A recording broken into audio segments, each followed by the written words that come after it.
이 시간 각 가정에서 또 예배드리시는 사랑하는 모든 성도님들에게 하나님의 은혜와 평안하심이 함께 하시기를 바랍니다. 이 시간도 주님이 주시는 이 말씀 속에서 우리가 하늘의 위로를 받고 또 주님이 주시는 그 권능과 또 그 힘을 힘입는 그런 시간이 되기를 간절히 바랍니다. 오늘 말씀의 제목은 재림을 준비하는 성도의 자세입니다. 예수님께서 사도들에게 하신 마지막 말씀은 약속한 성령을 기다리라 라는 것이었습니다. 약속한 성령이 오시면 너에게 권능을 주고 너희가 권능을 받으면 예루살렘과 온 유다와 사마리아와 땅끝까지 이르러서 나의 증인이 될 것이다. 그렇게 예수님께서 말씀하셨습니다. 그리고 나서 예수님은 승천하여 하늘로 올라가신 것입니다. 예수님께서 승천하여 하늘로 올라가셨을 때에 과연 어디로 올라가셨을까요? 궁금하지 않습니까? 우리가 사도신경에 이렇게 고백하지 않습니까? 오늘도 하늘에 오르사 전능하신 하나님 우편에 앉아 계십니다. 이렇게 고백하였습니다. 예수님께서 하늘로 승천하여 올라가셔서 하나님 보좌 우편에 앉아 계신다 라고 우리가 믿고 있습니다. 히브리서 8장 1절에도 그는 하늘에서 지극히 크신 이의 보좌 우편에 앉으셨으니 이렇게 말하고 있죠. 그러니까 예수님께서 하늘로 승천하여 올라가셔서 하늘 보좌 우편에 앉아 계신 것입니다.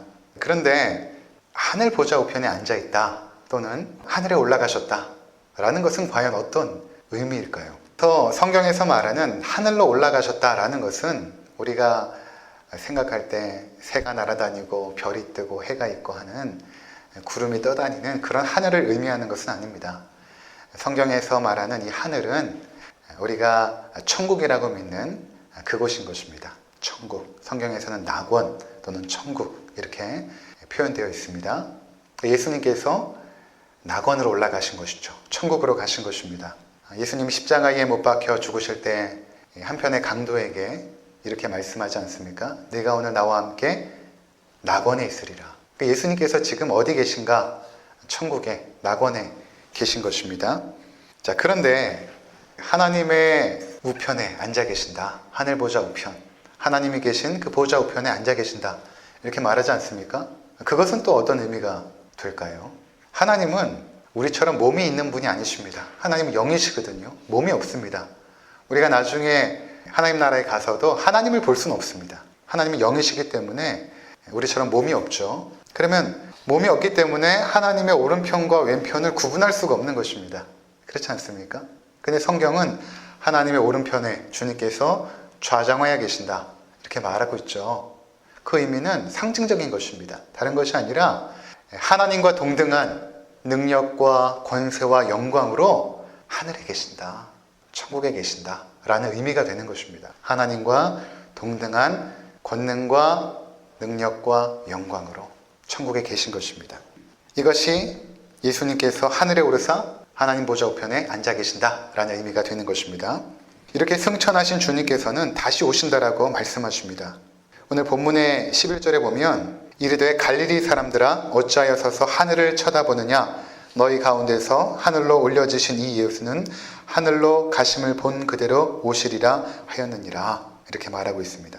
그러니까 지금 사도들이 예수님께서 이 감람산에서 하늘로 승천하여 올라가셨을 때에 그들은 그 모습에 너무나 황홀하여서 계속해서 하늘만 쳐다보고 있었던 것입니다. 그 곁에 누가 있었냐면 천사가 2명 있었던 것이죠. 그 천사 2명이, 2명이라는 것은 그 당시에 증인을 의미합니다. 보통 2-3사람 이상이 증인이 되어져야 되는데 바로 천사들이 증인의 역할을 하는 것이죠. 그러면서 갈릴리 사람들아 왜 너희가 하늘만 쳐다보고 있느냐? 하늘로 올라가신 이 예수는 너희가 지금 본 것처럼 하늘로 올라간 것처럼 승천하신 것처럼 이 모습 그대로 주님께서 재림하실 것이다. 이렇게 말씀하고 있는 것입니다. 오늘 예수님의 재림에 대한 이야기를 우리가 함께 나누고자 하는 것입니다. 예수님의 재림은 신약 성경에서 300회 이상 언급되고 있습니다. 굉장히 많이 등장을 하죠. 예수님께서 십자가에 달리시기 전날 밤 제자들에게 이런 말씀을 하십니다. 마태복음 25장 31절에 보면 인자가 자기 영광으로 모든 천사와 함께 올 때에 자기 영광의 보좌에 앉으리니 이렇게 말합니다. 예수님께서 천사들과 함께 다시 올 것이다 라고 말씀하시죠.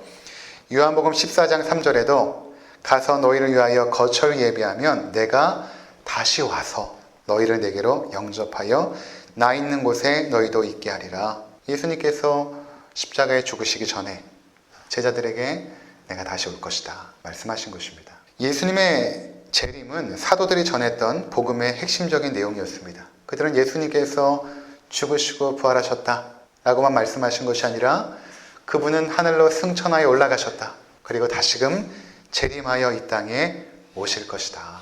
이렇게 말씀하신 것입니다. 이렇게 복음을 선포했던 것입니다. 초대교회 성도들에게 있어서 가장 큰 소망이 무엇이었냐면 바로 예수님께서 곧 오실 것이다. 마라나타, 주 예수여 오시옵소서. 이것이 그들에게 가장 큰 소망이었던 것입니다. 우리가 이러한 예수님의 재림에 대해서 오늘 몇 가지로 살펴보고자 하는 것인데, 첫 번째는 무엇인가 하면 재림의 시기입니다. 예수님께서 언제 재림하실까? 여러분, 재림의 시기는 아무도 모릅니다. 오직 하나님만이 그때를 아십니다. 마태복음 24장 36절에 그러나 그날과 그때는 아무도 모르나니 하늘의 천사들도 아들도 모르고 오직 아버지만 아시느니라. 예수님도 그때를 모른다라고 말씀하지 않습니까? 그러니까 누군가 혹시 여러분한테 재림의 때를 안다고 한다면 그 사람은 100% 이단입니다. 재림의 때를 언제라고 말할 수 있는 사람은 100% 이단입니다. 절대 따라가시면 안 됩니다. 오래전 일 같은데 1992년이죠. 그때 다미성교회, 다가올 미래를 대비하라. 다미성교회 있지 않습니까? 그 다미성교회가 예수님께서 1992년 10월 28일 날 온다라고 그렇게 사람들에게 말하고 다니지 않았습니까? 많은 사람들이 요동을 했죠. 한국 사회도 들썩였습니다. 과연 예수님이 10월 28일 날 올 것인가?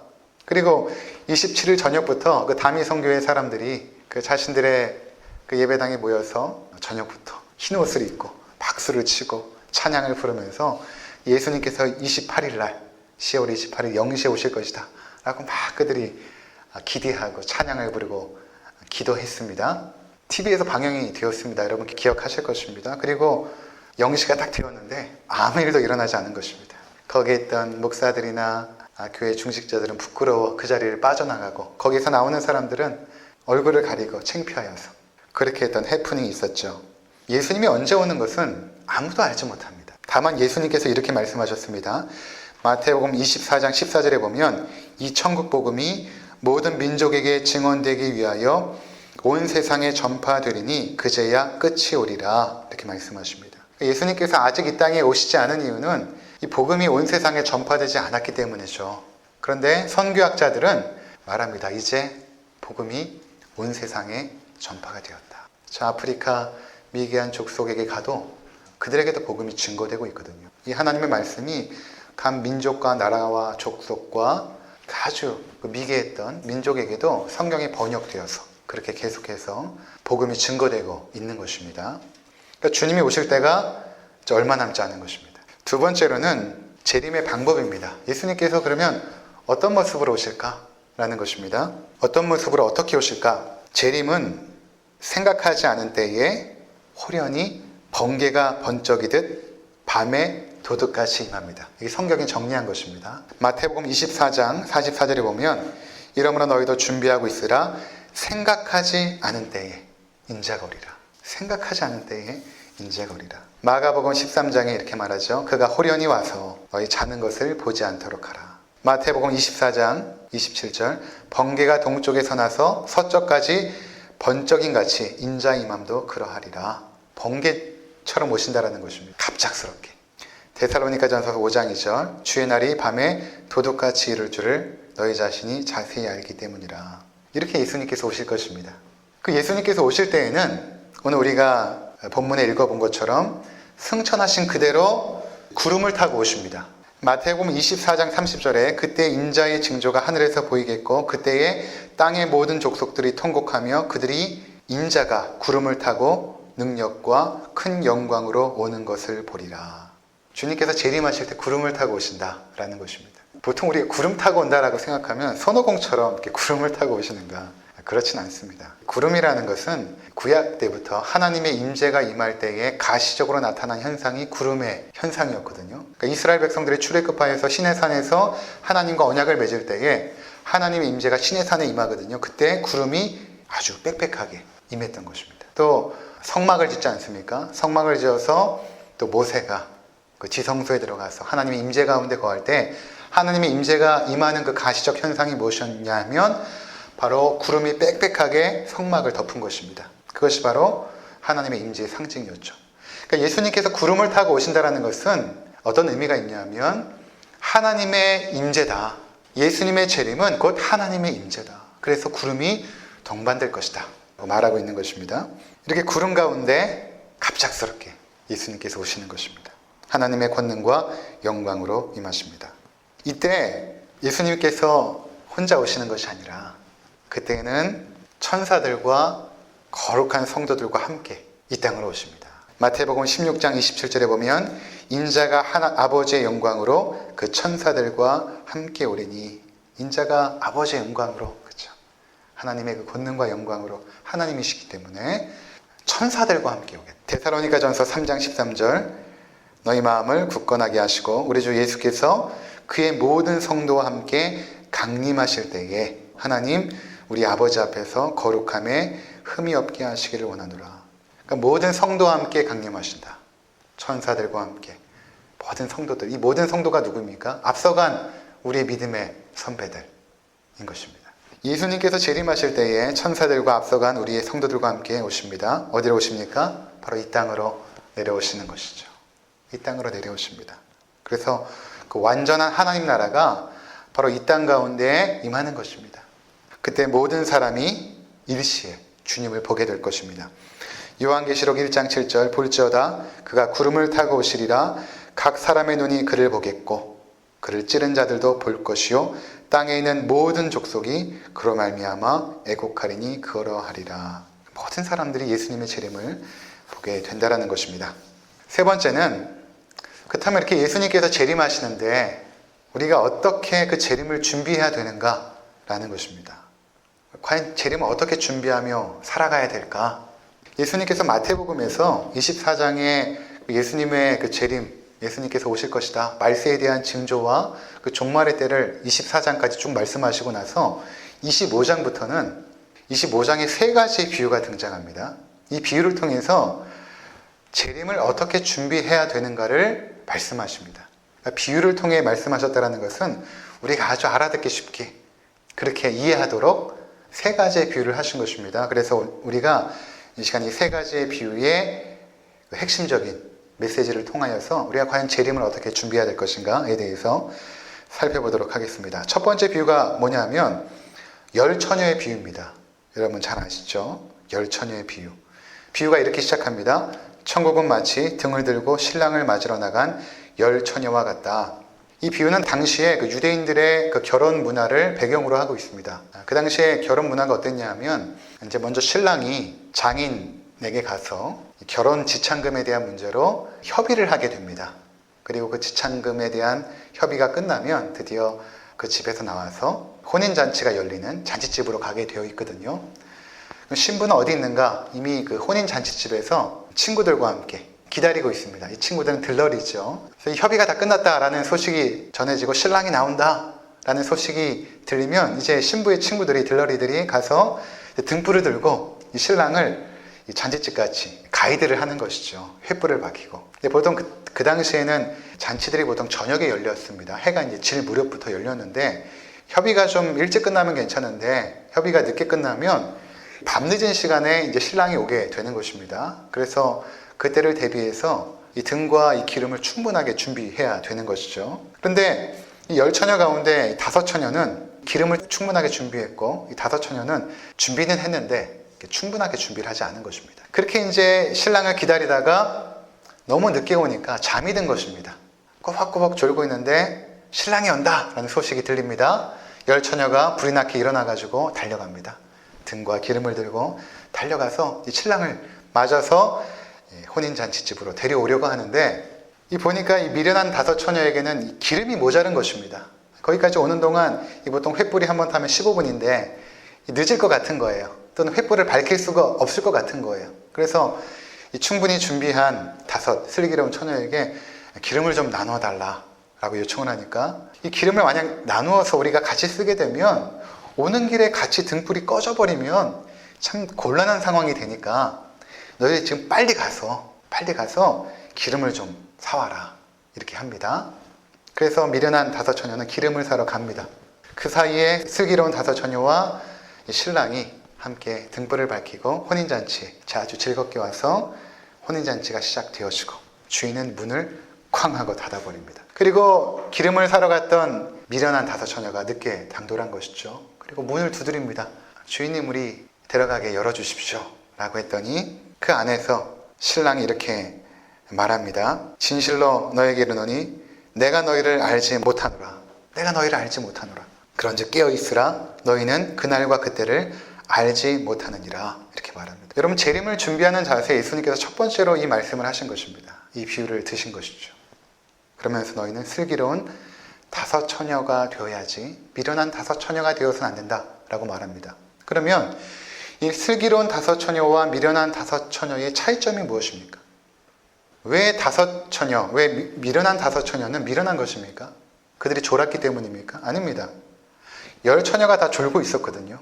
그럼 무엇 때문에 슬기로움과 미련함이 구분이 되어지는가? 그것은 바로 준비에 있었습니다. 신랑이 올 것을 철저하게 대비하고 준비하고 기름까지도 충분하게 준비했던 다섯 처녀는 슬기로운 것이고, 신랑이 올 것을 알았지만 그 준비를 철저하게 하지 않았던 이 다섯 처녀들은 미련했던 것입니다. 신랑이 언제 올지 알지 못하니까 아주 한밤에 오면 이 기름을 충분히 준비해야 했음에도 불구하고 그렇지 못한 것은 미련한 것이다 라고 예수님께서 말씀하고 있는 것입니다. 주님께서 오실 날이 언제인지 알지 못하기 때문에 너희가 들깨어서 준비하되 철저하게 준비하고 있어라. 철저하게 준비하고 있어라 라는 것입니다. 제가 분당에서 부목사로 사역할 때 항상 담임 목사님께서 하셨던 말씀이 무엇이었냐면 목회 구호가 이것입니다. 준비는 철저히, 훈련은 가혹히, 전투는 치열히, 그리고 무대 뒤로 조용히 사라진다. 이것이 목회 구호입니다. 날마다 우리가 이 구호를 외쳤습니다. 준비는 철저히. 항상 그런 말씀 하셨어요. 준비하지 않은 것으로 인해서 큰 낭패를 보지만 철저하게 준비하면 그 준비한 것이 필요가 없게 된다. 그렇게 말씀하셨거든요. 제가 오늘 교회 오는데 길거리에 지난 겨울에 놔두었던 그 제설용품들이 길거리에 쭉 있지 않습니까? 빗자루도 있고 쓸개도 있고 그 눈을 녹이는 것들도 이렇게 놓여져 있고, 근데 지난 겨울에 눈이 많이 안 와서 전혀 쓰지 않았습니다. 다 놓여져 있죠. 그러면 그 준비한 것이 소용이 없게 되어진 것이죠. 근데 만약에 그것을 준비하지 않았다면 어떻게 되었겠습니까? 폭설이 왔을 때 큰 낭패를 보게 되는 것입니다. 그러니까 우리는 철저한 준비가 필요하죠. 모든 일에도 마찬가지입니다. 우리 청년들이 젊음의 때에 부지런히 자기의 실력을 쌓아야 되는 이유가 무엇입니까? 여러분, 준비된 만큼 기회의 가능성이 열립니다. 청년들은 그렇습니다. 여러분들이 실력을 준비하고 쌓은 만큼 기회들이 열려지기 때문에 그런 것 아니겠습니까? 이제 나이가 어느 정도 드신 분들은 노후를 또한 준비해야 되죠. 준비가 필요한 것입니다. 그러나 이러한 다른 모든 준비보다도 더 철저하게 준비해야 되는 것은 무엇인가 하면 예수님의 재림을 준비하는 것입니다. 다른 준비들은 예측이 가능합니다. 그런데 예수님이 오시는 것은 예측이 불가합니다. 오늘 오실지 내일 오실지 아무도 알지 못합니다. 그래서 주님께서 이 비유를 통해서 말씀하신 것은 너희가 늘 깨어서 철저하게 준비하고 있으라. 주님이 오실 것을 늘 각성하여서 생각하고 오늘 오실 수도 있다, 내일 오실 수도 있다, 깨어서 준비하고 있어라 라는 것이 첫 번째 비유의 핵심적인 메시지인 것입니다. 준비는 항상 위기의 순간에 빛을 발합니다. 늘 운동하면서 체력과 면역력을 키운 분들은 이 코로나19의 위기에도 대응할 준비가 된 것이죠. 항상 기도와 말씀 속에서 영적인 훈련들을 하셨던 분들은 불어닥친 고난과 위기 앞에서 절대 절망하거나 흔들리지 않거든요. 요동하지 않습니다.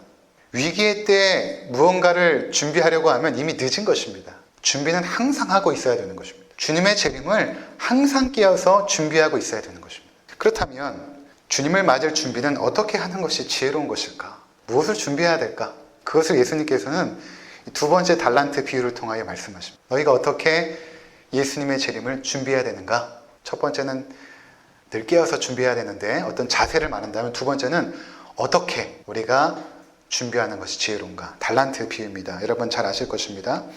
어떤 큰 부자가, 성경에는 임금이라고 표현되어 있는데, 이 사람이 자기의 모든 소유를 종들에게 맡깁니다. 이제 멀리 떠나면서 맡기게 된 것이죠. 한 종에게는 그 재능대로 5달란트를, 또 한 종에게는 또 2달란트를, 또 한 종에게는 1달란트를 맡기고 멀리 떠납니다. 그리고 오랜 시간이 지나서 돌아오죠. 이 5달란트 받은 자가 부지런히 열심히 일해서 또 5달란트를 남기게 되었고, 또 2달란트 받은 자도 또 부지런히 열심히 일해서 2달란트를 남겼습니다. 근데 이제 주인이 이제 결산을 쭉 하는데, 이 1달란트 받은 사람이 문제인 것입니다. 그는 이 1달란트를 이 땅에 묻고 주인이 올 때까지 기다린 것입니다. 그리고 주인이 온다고 하자 그것을 파내서, 주인님, 내가 이것을 가지고 왔습니다, 이렇게 말하고 있는 것입니다. 그리고 이 주인으로부터 아주 심한 책망을 받습니다. 아주 무서운 책망을 받거든요. 과연 이것을 통해서 예수님은 무엇을 말씀하고 싶으셨을까? 과연 5달란트, 2달란트 받은 자와 1달란트 받은 자의 그 차이는 무엇일까? 라는 것입니다. 그것은 예수님의 칭찬과 책망을 보면 알 수 있습니다. 예수님께서 이 5달란트 받은 자와 2달란트 받은 자에게 뭐라고 칭찬하시냐면, 잘하였도다, 착하고 충성된 종아, 이렇게 말씀하십니다. 착하고 충성된 종아. 왜 그들이 착하고 충성됐는가? 그 다음이 중요합니다. 너희가 적은 일에 충성하였다. 너희가 적은 일에 충성하였다. 2달란트 받은 자도 마찬가지죠. 착하고 충성된 종아, 내가 적은 일에 충성하였으니 내가 큰 것을 너희에게 맡기겠다. 반면에 1달란트 받은 자는 어떻게 책망을 받는가? 약하고 게으른 종아, 이렇게 말합니다. 이 무익한 종을 바깥 어두운 데로 내쫓으라. 굉장히 무섭습니다. 악하고 게으른 종아. 여러분, 게으름은 성경에서 죄입니다. 무슨 말씀인가? 여러분, 재림을 준비할 때, 재림을 준비한답시고 우리가 뭐 기도원에 들어가가지고 현실을 도피하여서 기도만 하고 말씀만 보고 하는 것이 아닙니다. 재림을 준비한답시고 가정을 내팽개치고 교회에 와서 기도에만 열중하는 것, 봉사에만 열중하는 것, 그것이 아닙니다. 예수님께서 말씀하신 것은 내가 이제 곧 올 것인데 그때 너희는 너희에게 맡겨진 적은 일에 충성하라 라는 것입니다. 너희에게 맡겨진 적은 일에 충성하라. 여러분, 하나님께서 여러분에게 맡겨주신 사명이 무엇입니까? 사명은 교회 일만 사명이 아닙니다. 우리가 직장에서 하는 일이 사명입니다. 어머니들이 가정에서 아이들을 돌보고 남편을 섬기는 것이 사명입니다. 그것이 우리에게 맡겨주신 적은 일입니다. 그 일에 충성하라 라는 것입니다. 하나님은 우리를 성공으로 부르지 않았습니다. 성공이 삶의 목표가 아닙니다. 하나님은 우리를 충성으로 불렀습니다. 우리의 일이 크던 적던 비교하고 평가하는 것이 아니라 그냥 맡겨진 일에 성실하게 충성하는 것입니다. 이것이 재림을 준비하는 성도의 바른 자세인 것입니다. 교회가 현실의 삶의 도피처가 되어서는 안 됩니다. 여러분, 가정 팽개치고 교회 일에 헌신하는 거 잘못된 것입니다. 하나님께서 다시금 가정으로 보내실 거예요. 그 자리에서 다시 시작하셔야 됩니다. 교회는 도피처가 아니라 충전소입니다. 오셔서 교제하고 예배하고 하나님의 힘과 권능을 받아서 다시 우리의 일터로, 우리의 가정으로 가서 그 적은 일에 충성해야 되는 것입니다. 이것이 주님 맞이할 준비를 하는 것입니다. 바울은 데살로니가 교회 성도들에게 첫 번째 편지를 보내면서 이제 주님이 곧 오실 것입니다. 편지를 보내니까 데살로니가 교회 성도들이 이제 흥분이 된 것입니다. 아, 주님이 이제 곧 오시는구나. 그래서 어떤 이들은 자기 일을 내팽개치고 주님 맞을 준비만 한 것입니다. 그랬더니 데살로니가 후서 3장 10절에 바울이 이렇게 아주 강하게 질타합니다. 누구든지 일하기 싫어하거든 먹지도 말게 하라. 일하기 싫어하거든 먹지도 말게 하라. 내일 지구에 종말이 온다고 하여도 사과나무를 심는 것이 성도입니다.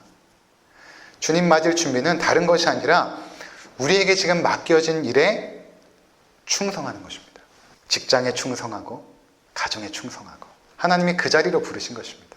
세 번째로 예수님께서는 양과 염소의 비유를 하시지 않습니까? 양과 염소의 비유. 이것을 통해서 또 주님의 재림을 어떻게 준비해야 되는가를 말씀하십니다. 이 마태복음 25장 31절부터 이제 보면 인자가 자기 영광으로 모든 천사와 함께 올 때에 자기 영광의 보좌에 앉으리니 모든 민족을 그 앞에 모으고 각각 구분하기를 목자가 양과 염소를 구분하는 것 같이 하여 양은 그 오른편에 염소는 왼편에 두리라. 이렇게 말합니다. 예수님께서 재림하여서 마치 목자가 양과 염소를 구분하는 것처럼 주님께서 신실한 믿음의 백성들과 그렇지 않은 자들을 구분하신다 라고 말하고 있죠. 그러면서 이 오른편에 있는 이 양들에게, 신실한 믿음의 성도들에게 이렇게 말합니다. 너희는 내가 줄일 때에 먹을 것을 주었고, 목마를 때에 마시게 하였고, 나그네 되었을 때에 영접하였고, 헐벗었을 때에 옷을 입혔고, 병들었을 때에 돌아보았고, 옥에 갇혔을 때에 와서 보았느니라. 이렇게 주님께서 말하니까 이 성도들이 말하죠. 주님, 우리가 언제 주님을 그렇게 섬겼습니까? 언제 주님께서 병들었을 때 돌보았고, 벗었을 때에 가서 입혀주었고, 목말랐을 때에 먹을 것을 주었습니까?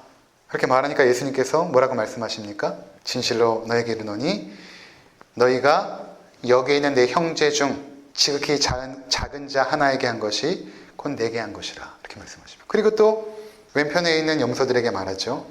너희가 내가 줄일 때에 먹을 것을 주지 아니었고, 목마를 때에 마시게 하지 아니하였고, 나그네 되었을 때 영접하지 아니하였고, 헐 벗었을 때 옷 입히지 아니하였고, 병들었을 때에 또 옥에 갇혔을 때에 돌보지 아니하였느니라.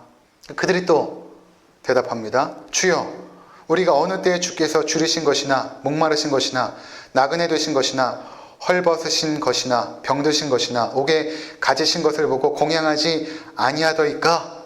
그러니까 이렇게 대답합니다. 내가 진실로 너희에게 이르노니 이 지극히 작은 자 하나에게 하지 아니한 것이 곧 내게 하지 아니한 것이니라. 이 비유를 통해서 예수님께서 무엇을 말씀하고 싶으셨을까요? 우리가 재림을 준비하면서 주님을 섬기지 않습니까? 이 땅에서 주님을 섬기는 것은 과연 무엇일까? 예수님께서 이 지극히 작은 자 한 사람이라고 말한 것은 그때 이것을 제자들에게 말씀하신 것이었거든요. 그 당시 제자들이 예수님을 중심으로 이렇게 둘러서서 이 말씀을 듣고 있었습니다. 이 지극히 작은 자라는 것은 곧 누구입니까? 예수님의 제자들을 의미하는 것입니다. 오늘날로 하면 우리 교회 공동체, 성도들이죠. 그러니까 주님을 섬긴다는 것은 결국에는 성도를 섬기는 것입니다. 눈에 보이지 않는 주님을 우리가 어떻게 섬깁니까?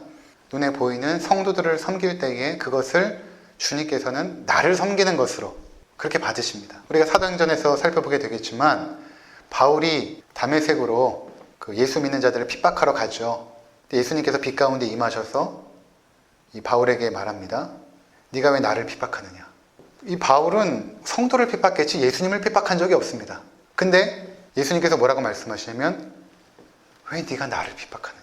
여러분, 성도에게 한 것을 예수님은 자신에게 한 것으로 받습니다. 이 지극히 작은 자 한 사람에게 한 것을 예수님은 자신에게 한 것으로, 그 작은 섬김, 그것을 예수님은 기쁘게 받으신다는 것입니다. 그러니까 우리가 이 땅에서 주님 맞을 준비를 하는 것은 과연 이런 것이죠. 들깨어서 준비해야 되고, 저 열처녀의 비유처럼 늘 깨어 준비하셔야 됩니다. 달란트의 비유처럼 맡겨진 작은 일에 충성하십시오. 양과 염소의 비유처럼 믿음의 형제와 자매들을 섬기고 희생해야 되는 것입니다. 이것이 예수님께서 말씀하신 재림을 준비하는 성도의 바른 자세인 것입니다. 기도하겠습니다.